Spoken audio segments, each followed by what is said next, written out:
What do you do if you've just been diagnosed with cancer?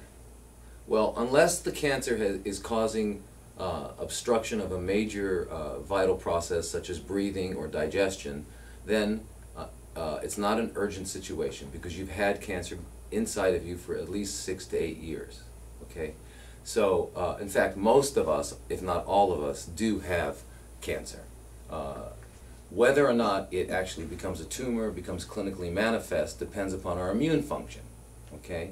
So, if you've been told that you have cancer, the first thing to do, as long as you are not in dire straits, is to research it, to find out as much as you can about it. Just like if you were going to purchase anything, a new washing machine, a new automobile, or anything like that, you would do your due diligence and you would research.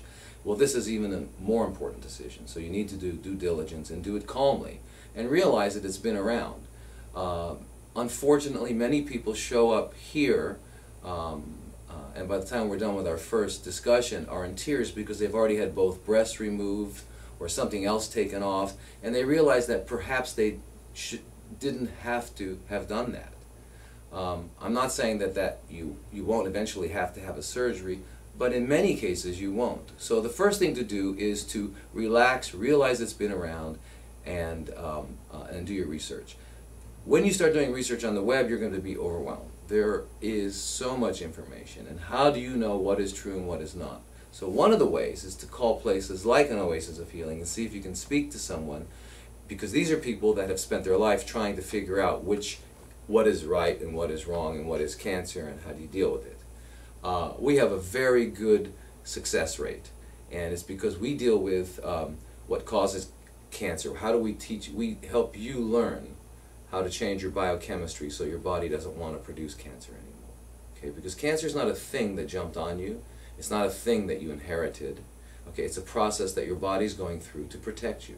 Everything the body does, it's doing it to maintain homeostasis. So cancer is another one of those. We put the word cancer on it. Remember, that word is a word, cancer. It's not a sentence. It's not a death sentence. Okay? And we've got many, many people to prove that. So do other centers have many, many people to prove that. What we do really is we teach you to change your biochemistry, and that's one thing you might start doing is looking into how do I start to detoxify, because no matter where you come from, where you live, you know that our planet is very toxic right now. We are exposed to chemicals that no one ever dreamed of in the past. We're exposed to biological agents that are have been weaponized.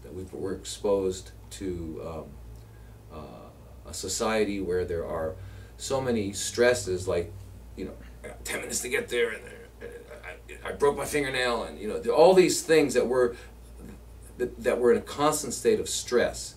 So just realize that we have emotional toxicity, we have environmental toxicity, and then there's toxicity in our food. So the one thing you might want to do when you first find out you have cancer is to lower that toxicity. Watch the kinds of water you drink. Make sure that the water you drink is water. You're looking for water, H2O. You don't want other things in it. Okay?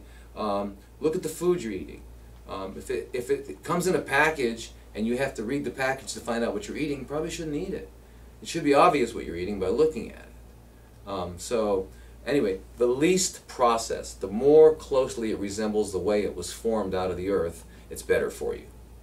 Okay, those are just a few small hints. We won't go into the details, but I just want you to know this is the time to do your due diligence, find out everything you can about cancer, call different places and talk to different people. Become an expert. You need to become an expert. Read about it.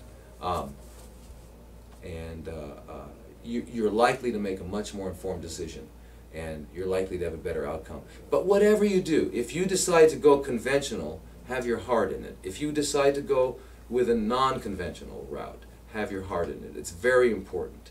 The other thing that's very important is your family dynamics. If you want to do one thing and your spouse doesn't want you to do that, that's going to harm it, because we do know that fear, anger, and all those negative emotions suppress our immune function. So it's very, very important.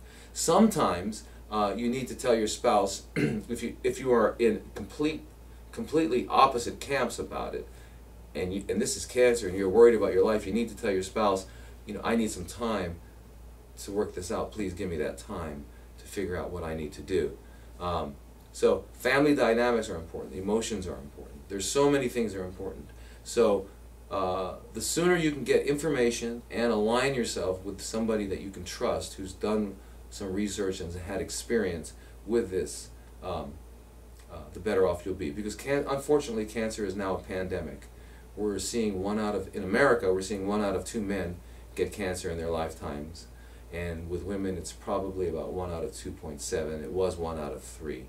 But it seems to be increasing. So it's something that even if you haven't been diagnosed with cancer yet, you should probably start doing some research, because either you or someone you know will probably have it sooner or later.